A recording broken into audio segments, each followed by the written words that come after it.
Irmãos, o tema do nosso retiro é com base nesse livro de Nathan Wilson, que se chama Morrer de Tanto Viver.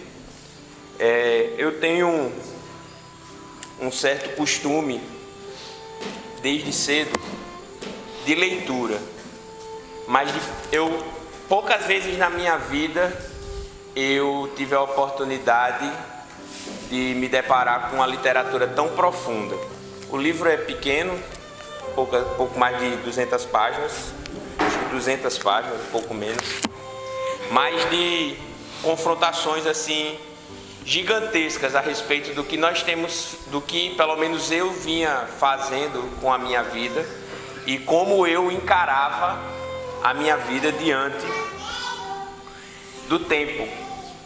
Então eu queria hoje trazer para vocês um panorama geral da ideia do livro. É claro que a gente não vai ter condição de ser exaustivo, de tratar de todos os aspectos do livro, mas eu queria inicialmente trazer para vocês qual a ideia desse livro. O que significa morrer de tanto viver?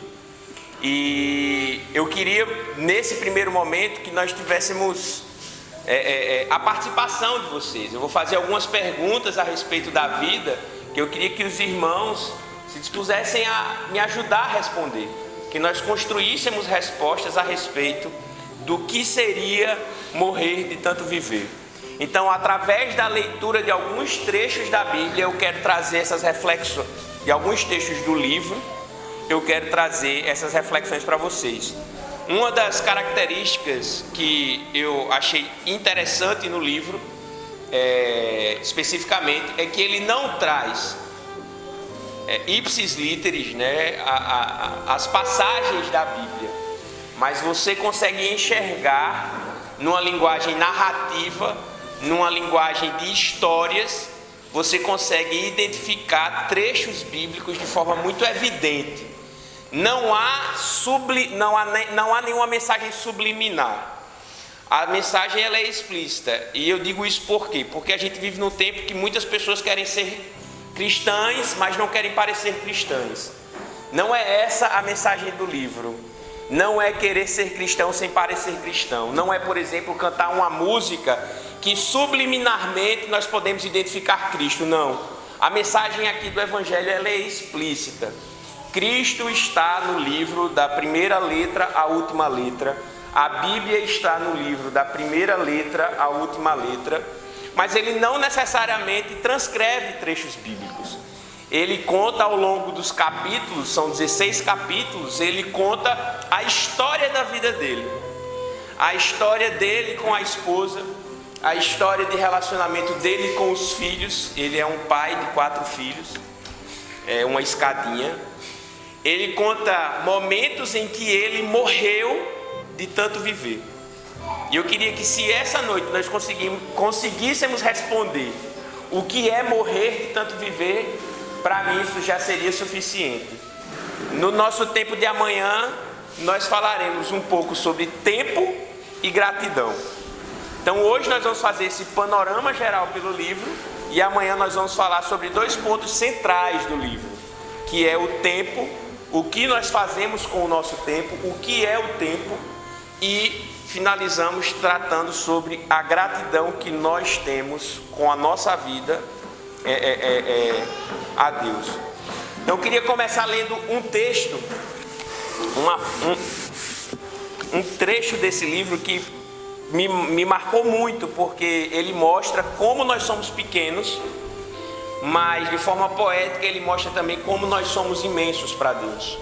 E ele diz assim: entenda isto, nós somos ao mesmo tempo pequenos e imensos. Não somos nada mais que barro moldado que recebeu fôlego, mas não somos nada menos que autorretratos divinos,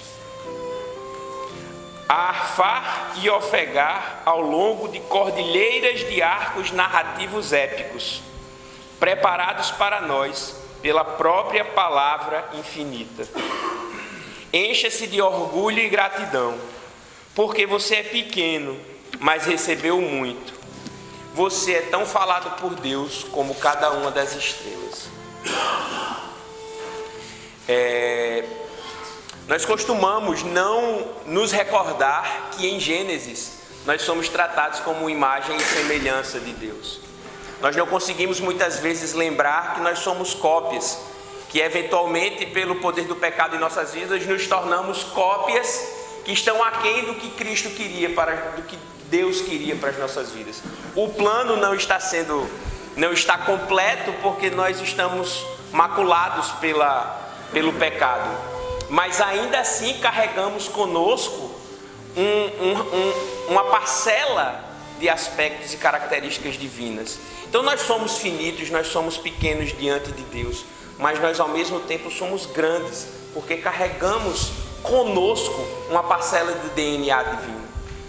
Então é importante que nós percebamos que o nosso Deus, Ele, de forma transcendente, Ele também é um Deus pessoal, Ele também se revela através daqueles que estão ao nosso redor. Muitas vezes nós perdemos de vista que, apesar de não vermos Deus, porque Ele é Espírito, Ele não está materializado diante de nós hoje, mas nós conseguimos enxergar de Deus através das nossas vidas e através das vidas daqueles que estão ao nosso redor. Então eu acho muito interessante quando Ele nos retrata como pequenos e como gigantes. Nós somos tão importantes aos olhos de Deus quanto um planeta. Nós somos tão importantes aos olhos de Deus como constelações. Nós somos tão importantes aos olhos de Deus como todas as suas criaturas, né? Nós temos uma importância diante de todo esse cenário de vida que nós temos a responsabilidade de experimentar aqui na Terra. E eu acho interessante que ao longo dos capítulos ele vai desenvolvendo uma ideia a respeito da vida, de como nós nos comportamos diante dessa mensagem, como nós nos comportamos diante do fato de sermos autorretratos divinos. O que essa informação traz de diferente em nossas vidas? Ser um autorretrato de Deus mudaria o que em nossas vidas? E aí eu pergunto a vocês, o que é ser um autorretrato de Deus? Quem poderia responder essa pergunta? O que significa ser um autorretrato de Deus?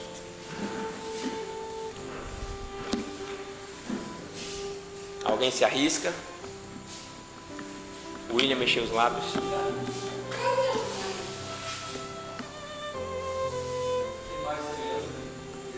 Ser a imagem e semelhança dele. E ser imagem e semelhança dele traz qual implicação em nossa vida? Santidade, perfeito. Essa é uma das ideias do livro. Mas o que é ser santo? Fazer a vontade dele. Fazer a vontade dele como a gente faz a vontade de Deus? Obedecendo a palavra. Percebe que tudo que a gente fala sobre autorretrato de Deus, sobre ser imagem e semelhança, tem a ver com viver? E o autor traz a ideia de que o ateísmo, por exemplo, ele é muito bom como ideia. O ateísmo é fantástico como ideia, mas confrontado com o cristianismo não é uma boa ideia. Como assim, Olavo, o cristianismo não é uma boa ideia? O cristianismo não é uma boa ideia porque, diferentemente do ateísmo, que tem como a base viver sem considerar o divino, retirar o divino da equação da vida, ele pode ser uma ótima ideia porque ele não demanda de você nenhum tipo de postura positiva. Em últimas palavras, o ateísmo é uma espécie de niilismo, é achar que só existe o agora, não existe eternidade, não existe depois.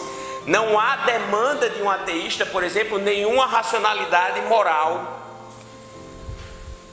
E é por isso que ele pode ser uma boa ideia, porque um ateísta, por exemplo, ele não precisa falar a respeito das atrocidades que o islamismo pratica contra as suas mulheres. O ateísmo, por exemplo, ele não precisa se preocupar com a utilização de bebês para experimento. O ateísmo, ele não precisa se preocupar com absolutamente nenhuma questão moral. E é por isso que ele é uma boa ideia. Ele pode ser discutido sem trazer implicações na vida real. O cristianismo não é uma boa ideia, porque ele não consegue ser assim. Um cristão não pode tratar de ideias, de pensamentos e coisas não materiais ou supostamente espirituais. Não, porque a nossa espiritualidade, a espiritualidade cristã, ela só se revela através de como? Da prática. Então, a partir do momento que ela é prática, ela deixa de ser uma boa ideia e ela passa a ser uma prática a ser observada no dia a dia. Então a gente não tem como dizer que é cristão e falar de coisas abstratas sem se preocupar com o irmão que está com um problema. A gente não tem como falar de cristianismo sem pensar na necessidade de respeitar a esposa. A gente não tem como falar sobre cristianismo sem pensar na responsabilidade que temos em educar nossos filhos na palavra de Deus. O cristianismo, ele não é uma boa ideia, porque o cristianismo, ele é essencialmente prático. Muitas vezes é muito complicado nós no Ocidente compreendermos como é que o povo do Oriente pensa a respeito de espiritualidade. E a gente precisa lembrar que a nossa Bíblia, ela foi não só escrita naquela região, como por pessoas daquela região. E não há essa dicotomia que muitas vezes nós criamos aqui no Ocidente. Quantas e quantas pessoas nós conhecemos que são excelentes pregadores e têm vidas destruídas, ou são excelentes presbíteros, diáconos, cristãos, dentro do ambiente eclesiástico, mas fora do ambiente eclesiástico a vida é absolutamente destroçada. Certamente todos aqui se lembram, por exemplo, de 4 irmãos ou primos, talvez, que estavam dentro do nosso Congresso Nacional há 5 anos atrás, agradecendo a Deus por dinheiro fruto de corrupção. Orando, elevando agradecimentos a Deus por dinheiro fruto de corrupção. Então essa dicotomia que nós conseguimos trazer para a nossa vida, essa ideia de não, nós temos a nossa atividade secular e a atividade eclesiástica, isso simplesmente não existe na cultura oriental. É uma só vida. A sua prática de fé, ela se reflete, ela reverbera em todas as áreas da sua vida, no seu trabalho, na sua casa, na igreja. E você não é absolutamente diferente em nada do que você é na igreja, você não é diferente do seu trabalho. Então, essa ideia de que viver para um cristão é obedecer à palavra de Deus, é praticar a santidade, traz a ideia exatamente de que viver para o cristianismo é praticar aquilo que a Bíblia nos demanda, é praticar aquilo que a Bíblia nos exige.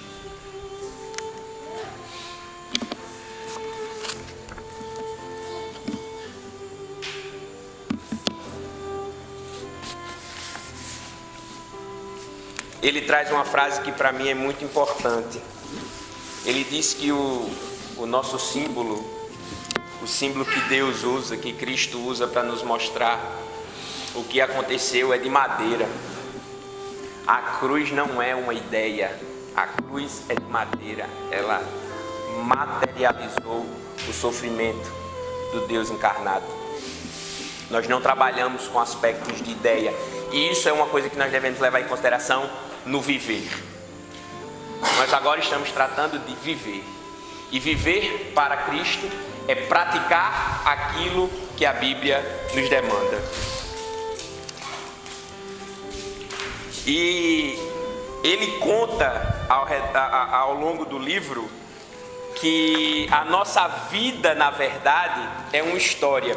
E eu acho interessante porque ele faz a seguinte pergunta: você já parou para pensar que a sua vida é um filme diante dos olhos de Deus, a vida de cada um de nós é como se Deus estivesse num cinema assistindo. Deus está nesse momento assistindo isso que está acontecendo aqui. A gente repete, Deus está presente, né? Deus está aqui, Deus se faz presente nos locais em que nós estamos reunidos. Mas vocês já perceberam que Ele está assistindo o que está acontecendo aqui de verdade?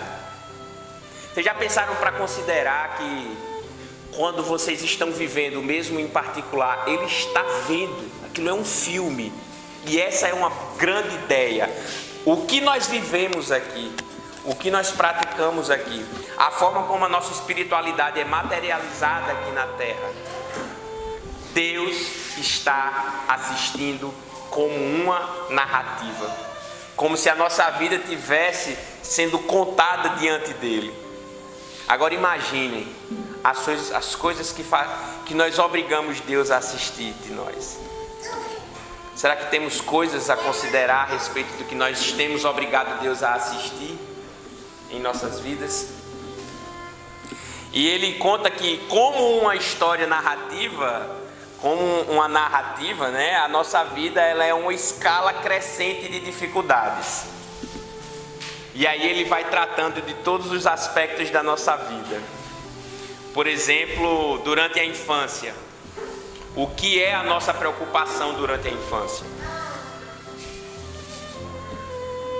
Irmão Jonas, qual era a sua preocupação quando você era criancinha? Pra você ver como não tinha preocupação nenhuma, né? Tá. O dia que vai brincar, exatamente. Como é? O dia que vai brincar. Quando nós estamos na nossa infância, a nossa preocupação é o dia que nós vamos brincar.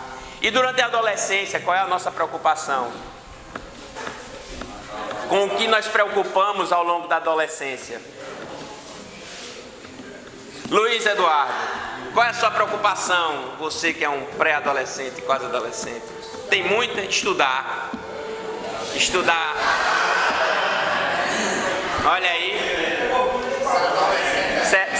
Será que se Luiz não tivesse aqui a resposta era a mesma? Boa resposta, estudar. Mas ainda assim você perceba que enquanto criança a preocupação era o quê? Brincar. Mas já na adolescência a escala de dificuldade aumenta e a preocupação passa a ser estudar. Certamente Mateus, certamente Noemi e Esté não estão preocupadas em estudar, não estão preocupados em estudar hoje. Mas quando eles chegarem na idade de Luiz Eduardo, vão estar preocupados em estudar. E aí eu pergunto, e durante a juventude, qual é a nossa nova preocupação? Qual é a nova dificuldade que é acrescentada à nossa vida? Trabalhar. Muitas pessoas já trabalham na juventude. E mesmo as que não trabalham, que se dedicam aos estudos, os estudos na juventude não são mais apenas só para adquirir conhecimento e passar na prova. Os estudos durante a juventude, eles definem o quê? O que nós vamos fazer ao longo da nossa vida. A nossa profissão. Então, como ele narra no livro, a nossa vida é uma narrativa com uma escalada de dificuldade. Enquanto crianças, nos preocupamos em brincar. Enquanto adolescentes, nos preocupamos em estudar. Enquanto jovens, nos preocupamos em trabalhar ou adquirir conhecimento para a nossa profissão. E a vida adulta? E a nossa vida adulta? Temos adultos na igreja? Pagar a conta. Pagar a conta. Mas aí eu pergunto, irmão Luiz, qual é a sua maior preocupação hoje? É pagar a conta? Você perceba a responsabilidade sobre a vida de outras pessoas. Nós, enquanto jovens, nós podemos... Eu trabalho desde os 17 anos. Eu comecei a trabalhar com 17 anos. Minha primeira experiência foram 3 dias num hotel em Natal. um hotel chamado Dividiv, se alguém conhece. Eu odeio muito aquele lugar. Eu fui contratado para ser recepcionista, porque eu tinha acabado de chegar do meu intercâmbio e queria praticar inglês. E meu pai me botou dentro do carro com 30 currículos e me fez distribuir em Natal. Disse, voltou, agora vai pagar a viagem. Eu disse, vamos trabalhar. E fui trabalhar como recepcionista, mas a ideia era que eu precisava aprender a ser recepcionista. E para aprender a ser recepcionista, eu precisava ser durante uns 3 meses mensageiro. Sabe o que é mensageiro no hotel? Eu não sabia até ser mensageiro. Me explicaram que mensageiro ia ser aquela pessoa que recebia gorjeta. É muito bom ser mensageiro, você vai receber gorjeta do pessoal. E aqui é só gorjeta em dólar. Beleza. Eu passei 3 dias nesse hotel, nenhum hóspede. Aí como não tinha hóspede, eu tive que fazer uma coisa que o mensageiro também faz. Estava chovendo.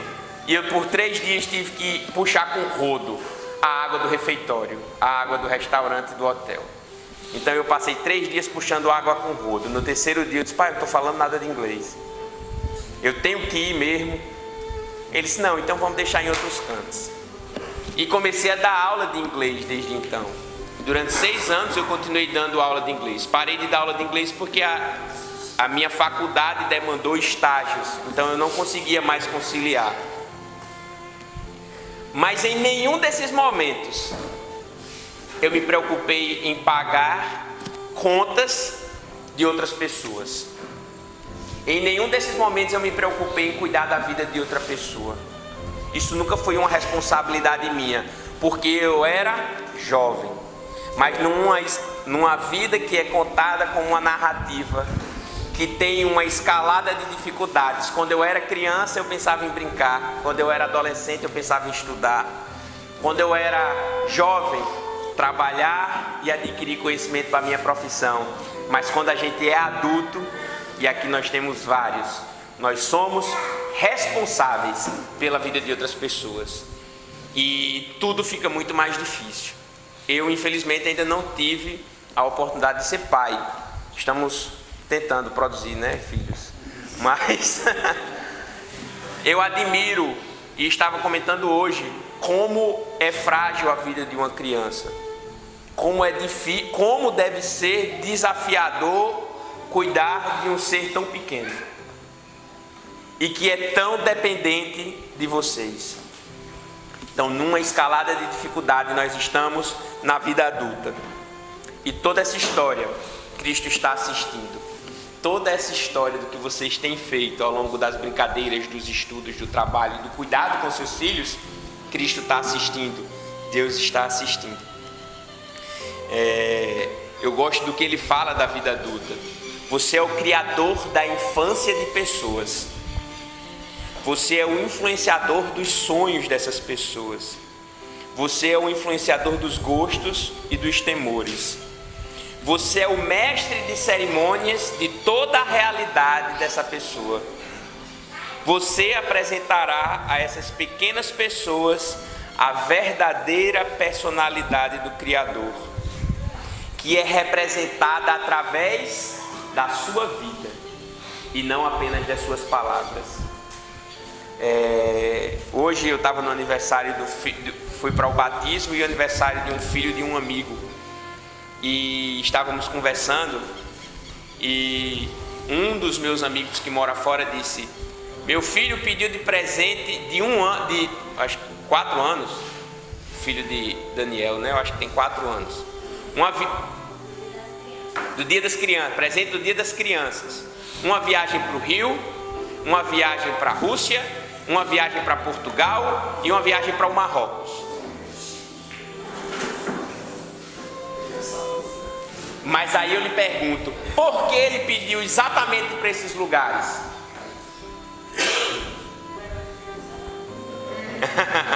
Não, eles são descrentes, infelizmente, ainda. Ele pediu essas viagens porque são exatamente os lugares que o pai dele visitou no último ano. É o espelho que ele tem dentro de casa. Ele deseja aquilo que que o pai teve. Infelizmente o pai dele é separado da mãe. Então ele deseja, porque o contato que ele tem com o pai são esses contatos de viagem. Então, quando o livro diz que nós somos influenciadores dos sonhos, perceba como somos influenciadores de sonhos. Porque é através do que nós fazemos dentro de casa que nossos filhos observam e espelham. Mas aí nós chegamos na velhice e as dificuldades aumentam. Eu não vou perguntar a Jonas porque ele é muito novo. Hein, irmão Jonas? Quando a gente passa e vai amadurecendo, as dificuldades aumentam. Hoje, filhas criadas, mas certamente outras preocupações começam a surgir nas nossas vidas. E mais uma vez, uma narrativa contada com escaladas de dificuldade.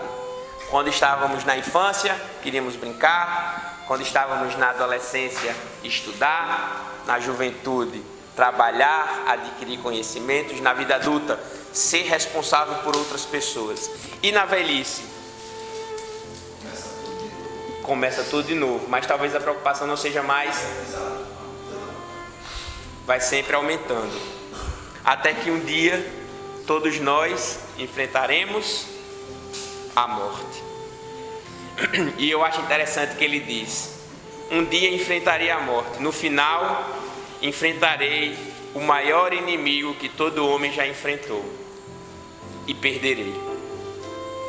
É a história da nossa vida. É essa narrativa que é contada desde o dia em que nascemos, até nos depararmos com o nosso maior inimigo. Infelizmente, essa guerra nós perderemos. Não há exceção. Já houve. E a única exceção nos garantiu a vida eterna. Mas enfrentar a primeira morte, a morte física, essa morte nós nunca poderemos escapar. Essa guerra todos nós perderemos. E ele diz: estou me preparando para isso. Eu sigo a vida me preparando para isso, para o dia em que eu enfrentarei a morte. E o que é muito importante é a forma como nós caminhamos em direção à morte. A morte é inevitável, mas a forma como nós caminhamos em direção a ela, isso nós conseguimos controlar. E eu acho interessante, porque quando o livro chega na parte da morte, essa foi a sensação que eu tive. Eu pensei que ele iria dizer assim: e como conseguiríamos controlar essa situação? É possível retardar? É possível tratar com o tempo de forma pausada? E isso me remeteu muito aos dias de hoje.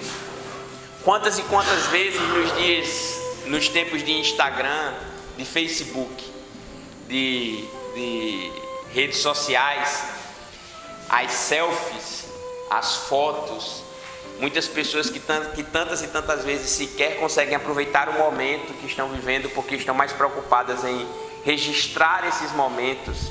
E quantas fotos são tiradas, e quantos vídeos são gravados, e quantos áudios são ditos e sequer são revistos.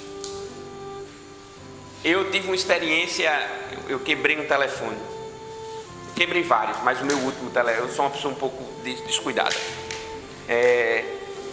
E eu tinha comprado o telefone, e esse telefone eu tinha comprado porque a memória dele era gigantesca. Eu adorava. Minha vida está resolvida. Tem memória demais no telefone. Eu não vou perder uma foto, não vou perder um vídeo.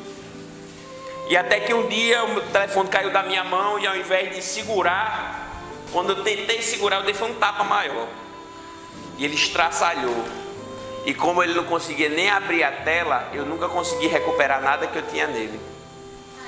E a primeira sensação que eu tive foi que eu tinha perdido tudo. Mas a grande verdade é que isso é um temor que nós temos nos tempos de hoje. Eu não tinha perdido nada, porque eu nunca ia rever a quantidade de fotos que eu tinha guardado naquele telefone. Ninguém para rever. Então ele mostra como o coração do homem tenta manipular o tempo através de fotografias. E como nos tempos antigos o homem tentava manipular o tempo através de pinturas. E como nós tentamos manipular o tempo através de gravações, que nunca mais serão vistas. Fotos que nunca mais serão olhadas.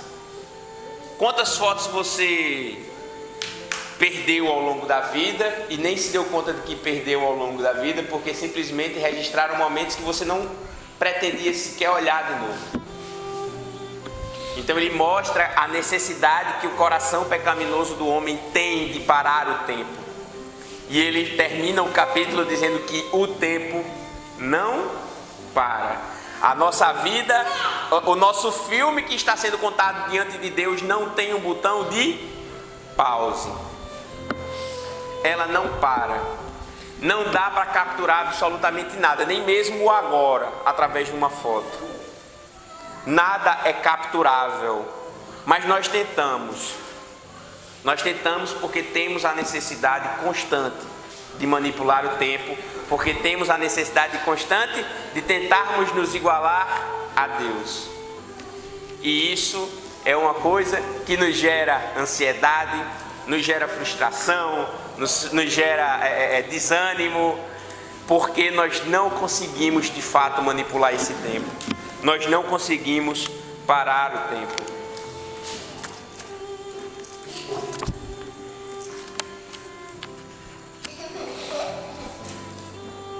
E agora, caminhando para a finalização, a pergunta que é feita: a vida é uma história, é o que o livro tenta nos mostrar. A vida é uma narrativa. E como nós devemos viver essa narrativa? Nós sabemos que devemos obedecer a Deus, nós sabemos que devemos seguir a palavra dele, nós sabemos que temos que ter uma vida santa. Mas a pergunta que ele faz: como pretendemos morrer? Pretendemos morrer vivendo para nós, ou pretendemos morrer vivendo para os outros? Essas são as perguntas que devem ser respondidas. Se a vida é uma história, como então viveremos? Ele diz: tome sua vida e siga Jesus. Enfrente os problemas, persiga-os, escale-os, ria diante do seu rugido como uma árvore plantada junto à água fria, mesmo quando os ramos gemerem, as folhas douradas caírem e o frio fizer um corte profundo, mesmo quando suas raízes na terra se soltarem e você cair entre as mudas em um lamento. Só existem duas formas de encarar a vida, e o livro de Jó traz essas duas. Jó diz: Deus deu, Deus tomou. Bendito seja o nome do Senhor. Mas a esposa diz: amaldiçoa teu Deus e morre. Essas são as duas formas de encarar a escalada de dificuldades que nós temos na narrativa da nossa vida. Essas são as duas formas que podem ter variações, mas basicamente estão incluídas nessas duas frases. Deus deu, Deus tomou. Amaldiçoa teu Deus e morre. Qual é a postura que nós vamos assumir diante dessa escalada de dificuldades?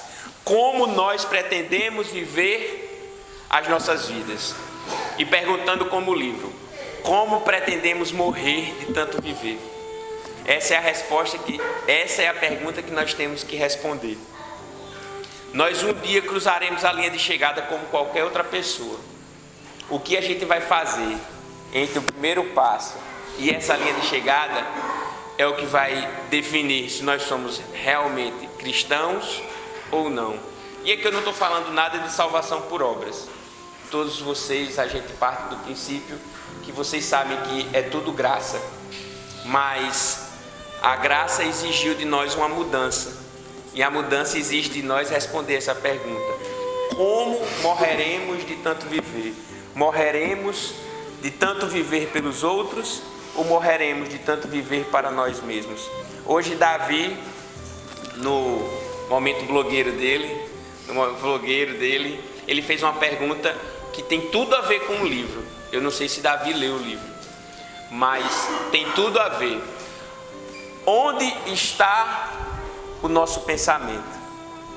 Aqui, só aqui ou só na eternidade? As nossas escolhas têm que refletir a eternidade na nossa vida hoje. O reino de Deus já é, mesmo ainda estando por vir. E a nossa necessidade de morrer de tanto viver é morrer de tanto viver refletindo a eternidade hoje.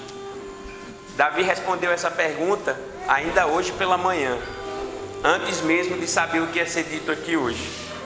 Então Deus estava respondendo através da vida de Davi como nós devemos responder essa pergunta. Nós devemos morrer de tanto viver refletindo o autorretrato de Deus aqui na terra, através da materialização dos nossos pensamentos e espiritualidades. Não adianta você querer ser espiritual para abafar a necessidade de viver uma vida que agrada a Deus. Vamos orar? Senhor Deus, gracioso Pai, nós te agradecemos por esse momento, Senhor, em que refletimos a respeito da Tua Palavra, a respeito do Teu Evangelho.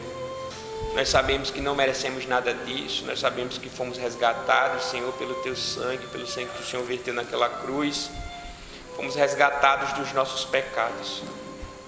Mas sabemos, Senhor, que esse resgate foi pago por um preço custoso, caríssimo. O Teu sangue real foi vertido naquela cruz. E nós te pedimos, Senhor, que o poder do Teu Espírito Santo preencha os nossos corações. Que nós sejamos capazes, Senhor, de a cada dia compreender que o que nós fazemos aqui importa. Que a forma como nós vivemos aqui importa. Que a forma como nós tratamos aqueles que estão ao nosso redor importa.